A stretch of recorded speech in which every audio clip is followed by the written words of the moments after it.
What's up, everybody? Welcome to this very special edition of the Comic Show. My name is Matt, aka NighthawkPlayz, and we got some fun topics to go over with you today, so let's just jump right in. Marvel Games and Motive Studio are teaming up to bring us an all-new single-player, third-person, action-adventure Iron Man video game. Currently in early development, it's said that the game will feature an original narrative that taps into Iron Man's rich comic book history to channel the complexity, charisma, and creative genius of Tony Stark, all while enabling players to feel what it's like to truly play as Iron Man.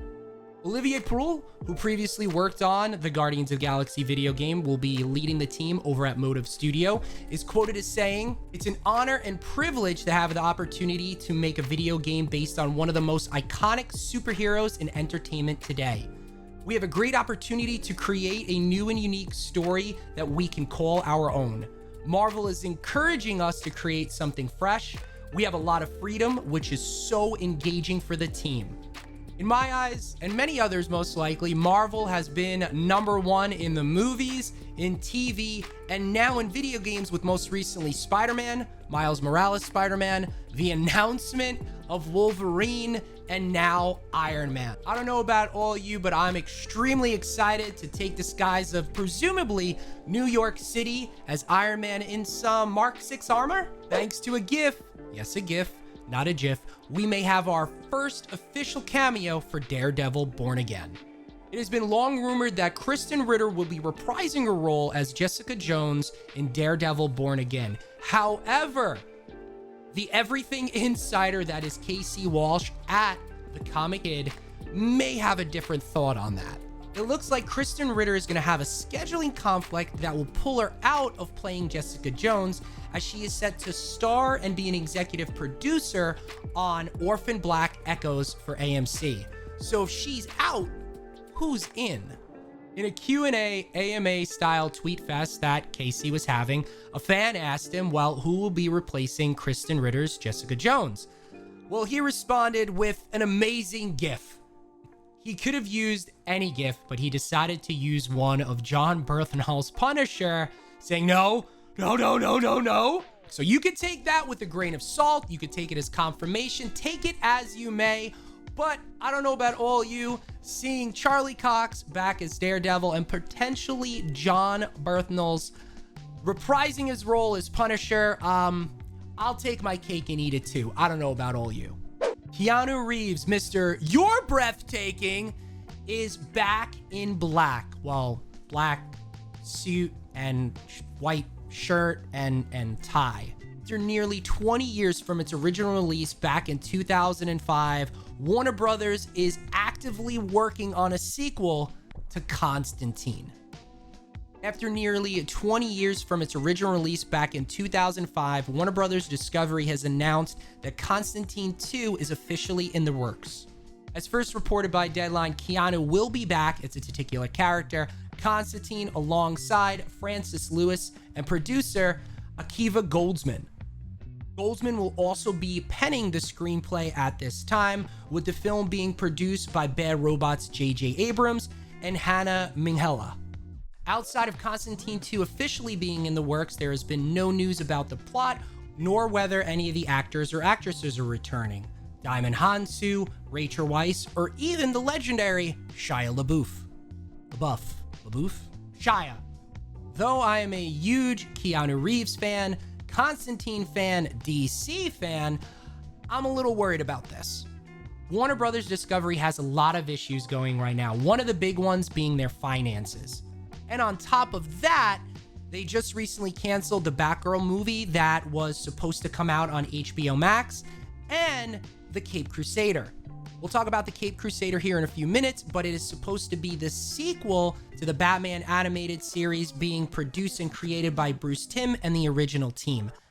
I don't know about all you, but I'm going to be crossing all my fingers and toes in hopes that this will actually come to fruition and happen for us fans of Keanu and Constantine.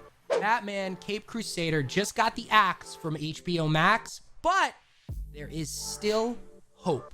Everybody and their mother, including myself, Nighthawk, and the Comic Show, has talked about and reported all the issues that are going on over at Warner Brothers Discovery. Whether it be pushing back just about every single one of their movies Till next year and beyond, the likes of Shazam, The Flash, and Aquaman. Of course, the Batgirl being canceled and swept under a rug as a tax write-off. And most recently, Batman the Caped Crusader, which was being led by Bruce Timm, his first foray back into the Batman universe since the Batman animated series, J.J. Abrams and Matt Reeves. Though Warner Brothers and Discovery has canceled the show for HBO Max, the team of Timm, Reeves, and Abrams said, no, not today. This is Batman. The team has decided to take the show on the road and pitched it to multiple streaming services, including the likes of Netflix, Amazon Prime, and Hulu, which are being reported as the 3 top and main contenders for it.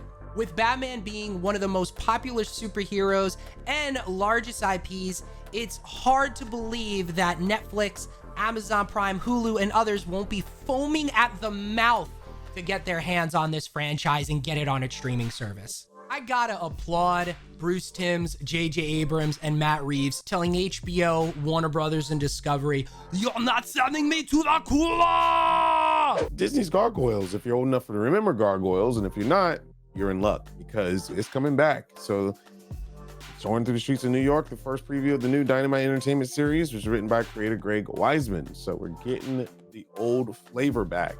Remember old Goliath and the crew? Well, we're going to be getting them very, very soon. Hopefully, cross your fingers that it's going to be coming within the next year or so. But we've seen a lot of returns of old content coming back that was just great back when we were younger and being continued. So, not a prequel, continuation, we'll see when more news comes through. But I mean, just like X-Men 97 is getting their whole shebang in order, Gargoyles is coming right behind it. What other series would you like to see coming up and renewed, so to speak, or just a new series in general? Let us know in the comments. They said the new Gargoyles series 1,000 years ago, superstition and the sword ruled in an old world and the age of gargoyles by the day. These beings were solid stone, but they came alive as mighty powerful warriors, at least until they were betrayed by humans.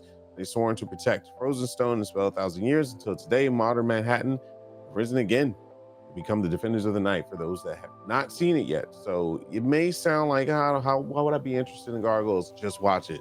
There's a reason why it's one of the most raved about animations from back in the day. Another story, we haven't heard a lot about WandaVision in a while.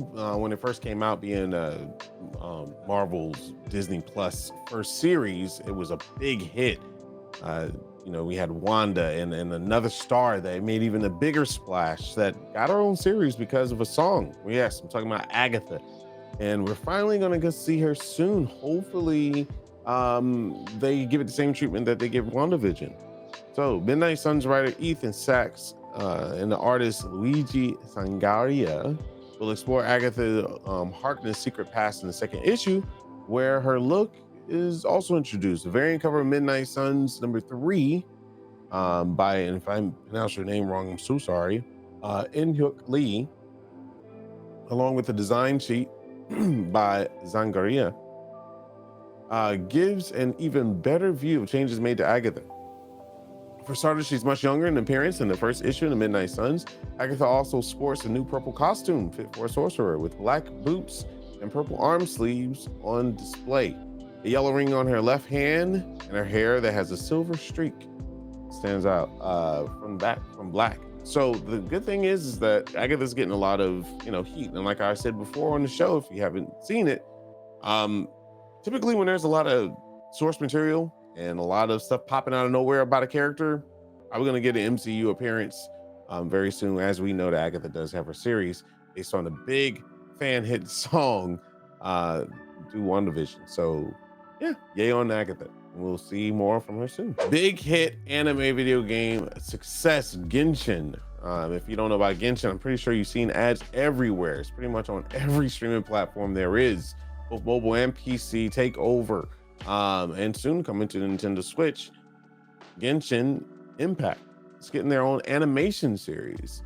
UFO Table is going to be taking the lead on this one. You can check more on their Twitter, but it's going to be good. I mean, it's got a huge fan base. Now was a great time to come out with it. We kind of heard the rumors about it early on before about it when the game first dropped. People very, very much loved the animation in general and just was like, hey, is there an animation out for this? So there you go. It's coming out. Also, wouldn't be surprised if Tower of I was to say Tower of God, if Tower of Fantasy ends up getting one as well. I mean, that one I think stemmed from the roots of manga or anime itself. So cool.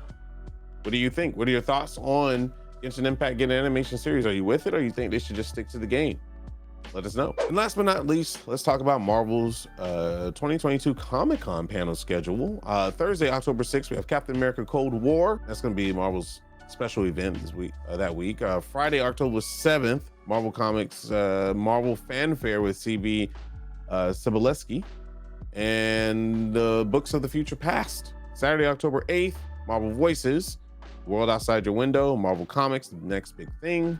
Except Sunday, October 9th is Women of Marvel. So there's a lot of stuff happening. Are you going to watch Comic-Con? What are you looking forward to? What's the big things that you're looking forward to for New York Comic-Con? Are you going? Are you so you know the big split between the Comic-Cons, a lot of people say what's the difference between the two is one in San Diego is more like, you know, shows and movies and kind of entertainment, and New York Comic-Con is all about the comics. And I mean, they include a little bit of stuff like here and there. But what are you looking forward to? What comics do you want to see come up? Are you looking forward to any new hero announcements, or maybe more announcements on? I wouldn't think we're going to be getting anything show related wise, since I mean, we just had San Diego Comic-Con and Disney's lineup. So, but who knows? Let us know in the comments below. And thank you for joining me for another What's in the Mix with Comics. This has been episode 50.5. See you next time.